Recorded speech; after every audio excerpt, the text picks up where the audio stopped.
Assalamualaikum warahmatullahi wabarakatuh. Jumpa lagi di video pada tugas 3 MK Studi Komparatif Pendidikan Dasar di berbagai negara.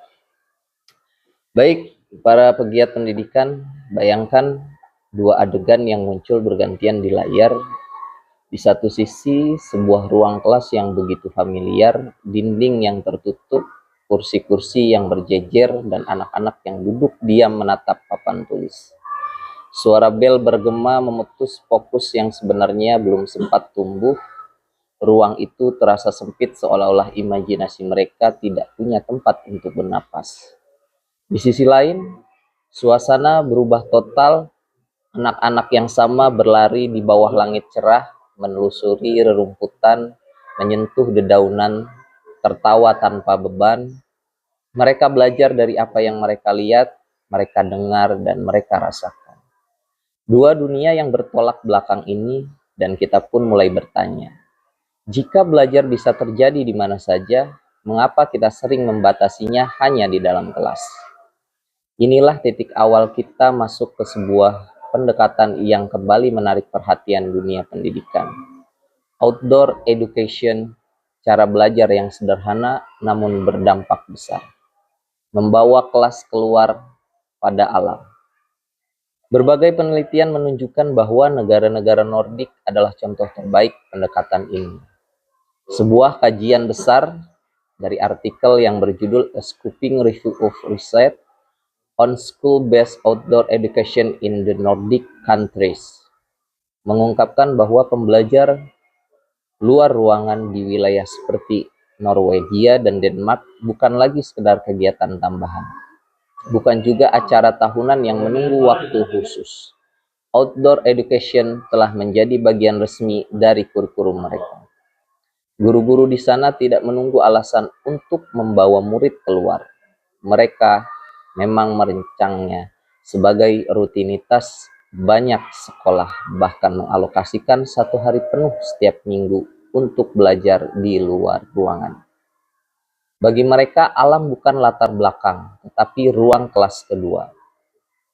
Mengapa mereka melakukannya? Riset menjelaskan 4 tujuan utama. Pertama, untuk memperkuat pemahaman akademik, konsep sains, matematika, dan literasi menjadi lebih bermakna ketika siswa memegang, mengukur, atau mengamati langsung fenomena di alam. Kedua, untuk menguatkan keterampilan sosial. Aktivitas luar ruang menuntut kerjasama, komunikasi, dan negosiasi dalam kelompok. Ketiga, untuk mendukung kesehatan fisik, gerak tubuh, eksplorasi, dan udara segar, membuat anak lebih aktif dan mengurangi gaya hidup pasif. Keempat, untuk meningkatkan kesejahteraan emosional, alam membantu menurunkan stres, menenangkan pikiran, dan meningkatkan fokus. Dan hasil terlihat jelas. Siswa lebih termotivasi belajar, mereka lebih antusias mengikuti materi, mereka belajar memecahkan masalah dari situasi nyata. Mereka saling bekerja sama tanpa harus disuruh, bahkan tingkat stres mereka menurun.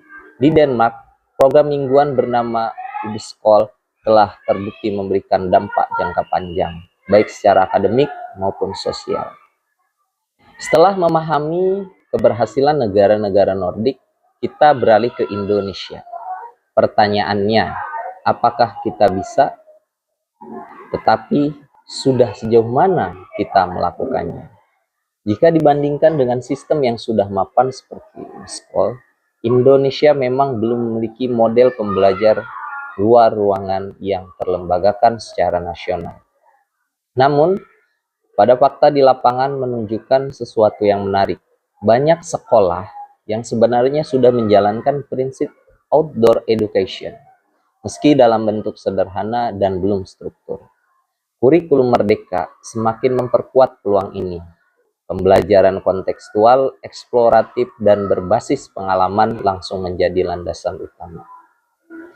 Kita melihat banyak sekolah yang melakukan observasi lingkungan, merawat kebun sekolah, memetakan area sekitar, atau melakukan kunjungan lapangan untuk mengenalkan konsep ekosistem. Praktik sederhana pun sesungguhnya sudah termasuk outdoor education.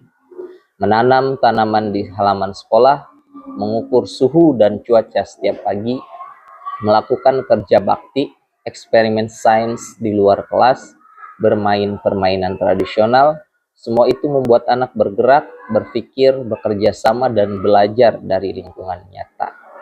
Yang belum hadir adalah konsistensinya. Struktur integrasi dalam kurikulum bukan karena kita tidak mampu, tetapi karena kita belum merapikannya menjadi program yang sistematis. Dan disinilah tantangannya. Outdoor education bukan membutuhkan fasilitas yang mahal. Yang dibutuhkan hanyalah keberanian untuk membuka pintu kelas dan melangkah keluar. Terima kasih kepada semuanya. Sebagai penutup, mari kita bayangkan sebuah sekolah di mana halaman bukan hanya tempat upacara, tetapi ruang belajar kedua. Di mana pohon bukan sekedar penghias, tetapi laboratorium hidup, di mana guru membawa peta, kompas, atau sekedar buku catatan dan berkata kepada siswa, hari ini kita belajar dari apa yang dunia tunjukkan kepada kita. Saatnya menjadwalkan aktivitas luar ruang secara rutin, saatnya menjadikan lingkungan sekitar sebagai bahan ajar. Saatnya memandang alam bukan sebagai latar, tetapi sebagai mitra belajar. Karena ketika anak belajar di alam, mereka bukan hanya mempelajari materi, mereka sedang memahami dunia. Dan secara perlahan, mereka sedang memahami diri mereka sendiri. Cukup sekian penyampaian saya. Terima kasih. Wassalamualaikum warahmatullahi wabarakatuh.